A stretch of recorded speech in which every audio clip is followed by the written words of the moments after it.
Book 1. Canto 16. The Vanars.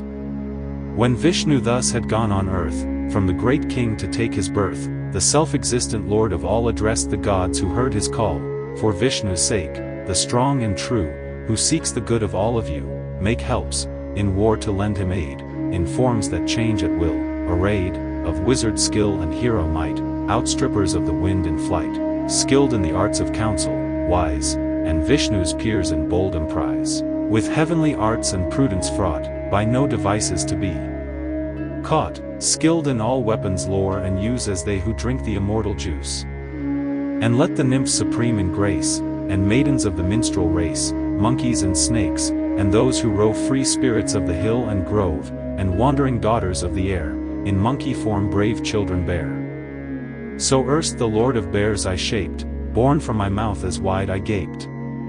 Thus by the mighty sire addressed they all obeyed his high behest, and thus begot in countless swarms brave sons disguised in sylvan forms. Each god, each sage became a sire, each minstrel of the heavenly choir, each fawn, of children strong and good whose feet should roam the hill and wood. Snakes, bards, and spirits, serpents bold had sons too numerous to be told. Bali, the woodland hosts who led, high as Mahendra's lofty head, was Indra's child. That noblest fire, the sun, was great Sugriva's sire, Tara, the mighty monkey, he was offspring of Brihaspati, Tara the matchless chieftain, boast for wisdom of the Vanar host. Of Gandhamadan brave and bold the father was the lord of gold. Nala the mighty, dear to fame, of skillful Visvakarma came. From Agni, Nila bright as flame, who in his splendor, might, and worth, surpassed the sire who gave him birth. The heavenly Aspins, swift and fair, were fathers of a noble pair, who, Dvivida and Minda named, for beauty like their sires were famed. Varun was father of Sushen, of Sarab, he who sends the rain. Hanuman, best of monkey kind, was son of him who breathes the wind, like thunderbolt in frame was he, and swift as Garud's self could flee.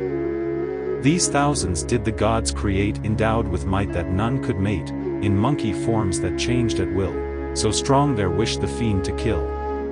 In mountain size, like lions thewed, up sprang the wondrous multitude, auxiliar hosts in every shape, monkey and bear and highland ape. In each the strength, the might, the mien of his own parent god were seen. Some chiefs of Vanar mothers came, some of she-bear and minstrel dame, skilled in all arms in battle's shock, the brandished tree, the loosened rock, and prompt, should other weapons fail, to fight and slay with tooth and nail. Their strength could shake the hills amain, and rend the rooted trees in twain, disturb with their impetuous sweep the river's lord, the ocean deep, rend with their feet the seated ground, and pass wide floods with airy bound, or forcing through the sky their way the very clouds by force could stay. Mad elephants that wander through the forest wilds, could they subdue, and with their furious shout could scare dead upon earth the birds of air. So were the sylvan chieftains formed, thousands on thousands still they swarmed. These were the leaders honored most, the captains of the Vanar host, and to each lord and chief and guide was monkey offspring born beside. Then by the bear's great monarch stood the other roamers of the wood, and turned their pathless homes to seek, to forest and to mountain peak. The leaders of the monkey band by the two brothers took their stand, Sugriva, offspring of the sun, and Bali, Indra's mighty one.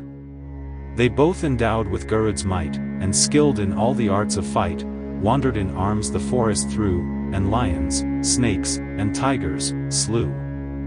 But every monkey, ape, and bear ever was Bali's special care, with his vast strength and mighty arm he kept them from all scathe and harm. And so the earth with hill, wood, seas, was filled with mighty ones like these, of various shape and race and kind, with proper homes to each assigned, with Rama's champions fierce and strong the earth was overspread, high as the hills and clouds, a throng with bodies vast and dread.